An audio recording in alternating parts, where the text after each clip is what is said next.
Saya Andi Ahdian. Dalam kesempatan ini saya akan mempresentasikan pokok ulasan saya terkait dengan tema tentang urban and rural relationships.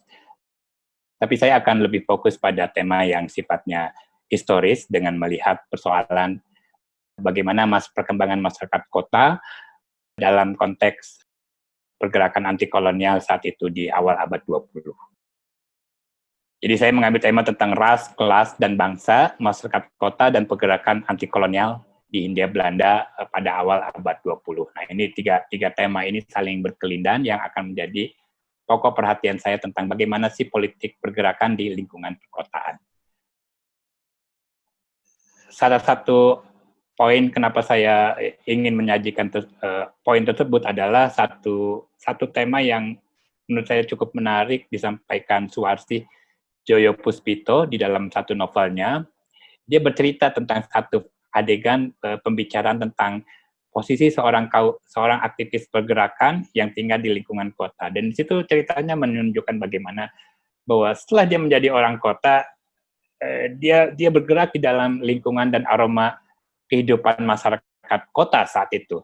Dan dia tidak bisa kembali, dan ini juga sebuah cerita umum di dalam kisah tokoh-tokoh pergerakan bahwa mereka punya latar belakang desa dan sebagainya, tapi setelah mereka sekolah, kemudian aktif dalam kaum pergerakan, mereka tinggal selamanya di wilayah kota dan tidak pernah kembali lagi ke desa mereka.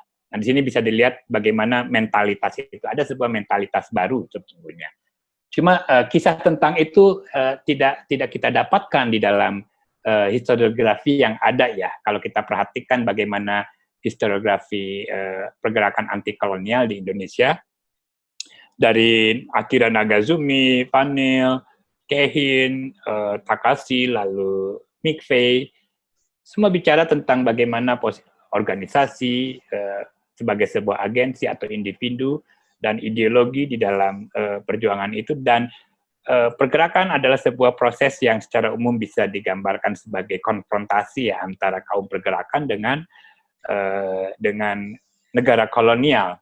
Kita tidak mendapatkan gambaran yang lebih variatif, lebih luas terkait dengan bagaimana sih keseharian kaum pergerakan kalau mereka tidak sedang berkonfrontasi, apa yang mereka lakukan. Itu masih sebuah pertanyaan yang belum dijawab, bisa kita temukan di dalam historiografi ya. Itu satu. Kemudian kita dapatkan juga, kalau kita bisa lihat di dalam historiografi yang ada di dalam sejarah perkotaan yang baru berkembang belakangan ini, pendulum lainnya bicara tentang struktur lingkungan perkotaan, perubahan-perubahan sosial yang ada di perkotaan, dan lain sebagainya. Tapi kita tidak mendapatkan kisah politik, seolah-olah proses yang ada di dalam lingkungan tersebut sedikit saja bersinggungan dengan tema-tema politik yang ada di dalam kaum pergerakan. Soalnya orang pergerakan tidak punya perhatian terhadap posisi mereka sebagai orang baru ya, dalam bahasa Suwarsi, sebagai orang kota, orang yang tinggal di perkotaan dan punya problem di dalam kehidupan lingkungan perkotaan saat itu.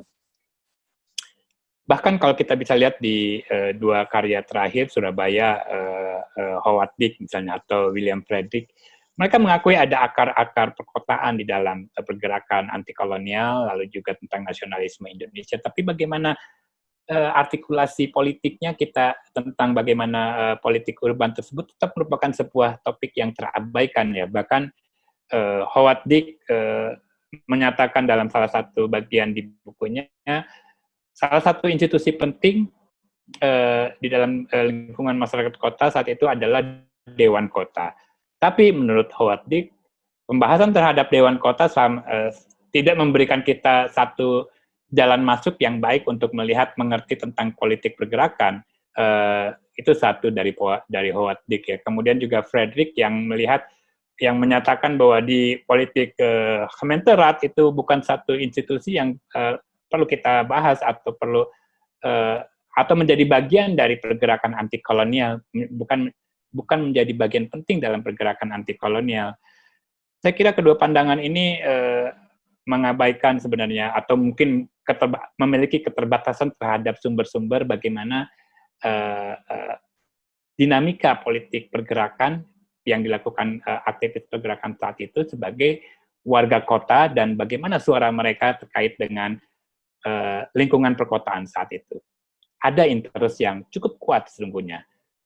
Jadi saya akan untuk fokus, saya akan membahas pembahasan terkait dengan perkembangan yang terjadi di Kota Surabaya sejak dibentuknya Dewan Kota Surabaya pada 1 April tahun 1906. Kalau kita menggunakan pendekatan yang disampaikan Howard Dick atau apa namanya Williams, kita akan menyatakan bahwa perkembangan kelembagaan ini tidak ada artinya atau tidak terlalu penting untuk dibahas dan tidak menjadi bagian yang bisa kita masukkan dalam tema politik pergerakan. Tapi beberapa sumber, beberapa catatan dalam pemberitaan saat itu menunjukkan hal sebaliknya. Ada salah satu berita yang muncul pada awal pembentukan Budi Utomo dari kaum terpelajar di Surabaya saat itu yang bilang mereka mengajukan kepada Dewan Kota tentang pentingnya membangun sebuah sekolah buat penduduk Bumi Putra dan mereka melakukan penggalangan dana saat itu. Jadi kesadaran bahwa Dewan Kota sebagai lembaga, sebagai sebuah arena yang dapat menyuarakan kepentingan politik kaum Bumi Putra itu sudah muncul bahkan sejak awal apa yang disebut sebagai kemunculan kaum terpelajar atau kebangkitan nasional Indonesia ya. Bentuknya konkret, mau memanfaatkan sumber daya yang ada di dalam Dewan Kota untuk kepentingan kaum Bumi Putra. Dan lebih spesifik lagi adalah uraian yang ada di dalam satu artikel yang menyebutkan tentang protes dari kalangan terpelajar terhadap kebijakan pemerintah kolonial yang mengangkat kaum pejabat perwakilan pribumi 5 orang untuk yang duduk di dalam Dewan Kota itu dalam konteks yang sama sekali tidak mewakili kepentingan penduduk Bumi Putra. Jadi di sini disebutkan tema tentang hak suara untuk memilih wakil dari kalangan sendiri. Dan mereka punya kemampuan untuk membuat pertimbangan tersebut. Ini adalah sebuah seruan yang menegaskan posisi tentang, pertama, arti penting Dewan Kota sebagai sebuah institusi yang berpengaruh bagi upaya peningkatan sosial, budaya dari masyarakat Bumi Putra yang bisa dimanfaatkan secara politik. Tapi kaum terpelajar memiliki keterbatasan saat itu karena ada konteks pertama budaya feodal dan kebijakan kolonial yang lebih mementingkan ketertiban sosial dengan mengangkat atau memilih wakil-wakil Bumi Putra dari para pejabat di birokrasi kolonial, dan ini menjadi seruan yang keras disampaikan oleh kaum terpelajar saat itu. Kita bisa menggarisbawahi bahwa di sini benih-benih tentang politik kewargaan sudah muncul di dalam agenda atau artikulasi dari politik pergerakan. Bahkan kalau kita bergerak lebih maju lagi pada periode terbentuknya Sarekat Islam, ide tentang bagaimana hak kewargaan dari kaum Bumi Putra menjadi sebuah tema yang menjadi pembahasan yang disampaikan. Misalnya dalam satu artikel yang ditulis oleh Raden Ahmad, Ketua Sarekat Islam di Surabaya, yang menyebutkan bahwa kita perlu kesetaraan hak yang sama dan Dewan Kota harus dipilih dalam mekanisme politik yang memberikan hak kewargaan yang setara dengan kelompok penduduk yang lain. Jadi, tanpa hak tersebut, apapun yang diberikan oleh penguasa kolonial, dari edukasi, irigasi, dan sebagainya untuk kebaikan Bumi Putra tidak ada artinya, karena apa yang dituntut dari kaum Bumi Putra adalah hak. Itu yang disampaikan dalam artikel ini. Maju lagi, kita bisa lihat ketika munculnya ISDV, organisasi kaum sosial demokrat awal di Hindia Belanda saat itu yang dibentuk di Surabaya. Ini menarik, dalam proses pembentukannya tersebut, Sneflit sebagai salah satu tokohnya mengusulkan tentang pentingnya kegiatan politik praktis di dalam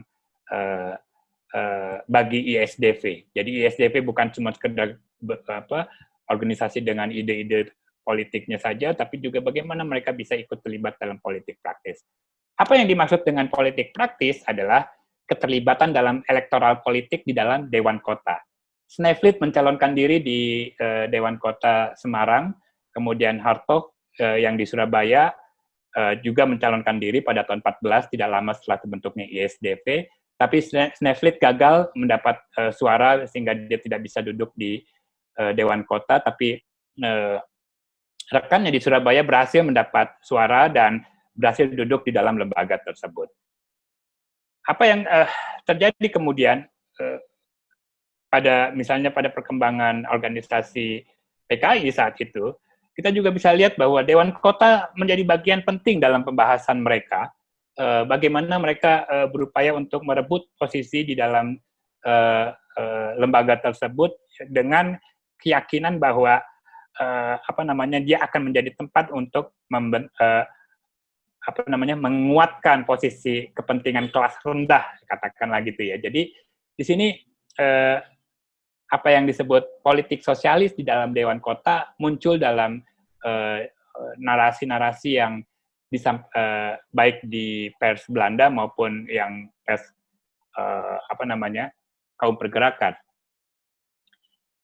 Apa sih? Jadi bagaimana kita bisa melihat ini dalam kaitannya dengan historiografi pergerakan secara umum? Jadi kita bisa melihat bahwa pergerakan anti kolonial bukan cuma sekedar sebuah konfrontasi total antara kaum pergerakan dengan negara kolonial, tapi juga ada proses kontestasi atau kerjasama sesungguhnya antara kaum pergerakan dengan warga partikelir orang Eropa, Indo-Eropa, Tionghoa, dan lain sebagainya di dalam lembaga tersebut, di dalam lembaga Dewan Kota. Bagaimana alokasi budget untuk masyarakat, bagaimana agenda pembangunan dijalankan. Kontestasi antara kaum pergerakan dengan negara juga terjadi ya. Di situ ada bagaimana isu tentang representasi warga Bumi Putra di dalam lembaga Dewan Kota.